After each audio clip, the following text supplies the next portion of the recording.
अस्सलामुअलैकुम व्यूवर्स। उस्मान बे आने वाली किस्में रैमूस के ज़रिए वाइसिलस को फंसाने की कोशिश करेंगे, क्योंकि अभी उस्मान बे वाइसिलस की हकीकत को नहीं जानते हैं। बल्कि उस्मान बे तो सिर्फ इतना जानते हैं कि वाइसिलस तो सिर्फ एक ताजिर है। इसके अलावा उस्मान बे रैमूस का इस्तेमाल करके उसके पीछे कौन सी ताकत है उसकी जड़ तक पहुंचने की कोशिश करेंगे। व्यूवर्स, अभी कुछ वक्त लगेगा वाइसिलस के किरदार को सबके सामने जाहिर होने में। आपको बताते चलें कि वाइसिलस का किरदार बिल्कुल गुज़िश्ता सीजन में फ्रीक के किरदार की तरह है, क्योंकि फ्रीक के पीछे ओलोफ था और अब वाइसिलस के पीछे भी एक बड़ी ताकत छुपी हुई है, जो कि अब बहुत जल्द ही सबके सामने जाहिर हो जाएगी। गुज़िश्ता किस्में वाइसिलस ने कहा कि उसका एक उस्ताद है, तो इस तरह मेरे तजिए के मुताबिक यकीनी तौर पर वाइसिलस का उस्ताद ओलोफ और आर्यस से ज्यादा ज़हीन और ताकतवर होगा। दूसरी तरफ बालातून अब सेहत याब हो चुकी है और वो अब पहले की तरह बहुत एक्टिव नजर आएगी। मेरे तजिए के मुताबिक मालूनतुन यानी शहर के मामलात को देखेंगी और बालातून पहले की तरह औरतों की फौज की सरबराह होंगी। इसके अलावा मंगोलों के बारे में भी पूछा जा रहा है कि क्या अब वो सीरीज में शामिल होंगे, तो इसके बारे में आपको बता दें कि जी हाँ, बिल्कुल मंगोल अब भी सीरीज में शामिल होंगे।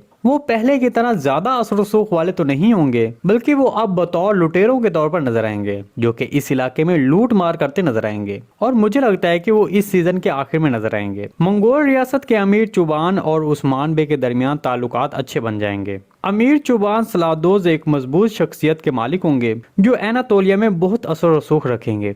जी दोस्तों, आज की वीडियो बस यहीं तक थी। उम्मीद है आपको पसंद आई होगी। अगर हमारी वीडियो आप तक बर वक्त नहीं पहुंच रही तो हमारे चैनल को सब्सक्राइब कर लें और बेल आइकॉन लाजम प्रेस कर लें, ताकि हर आने वाली नई वीडियो की नोटिफिकेशन आप तक बर वक्त पहुंचता रहे। वीडियो अच्छी लगी तो इसको लाइक शेयर कर दें। मिलते हैं किसी नई वीडियो के साथ, तब तक के लिए अल्लाह हाफिज।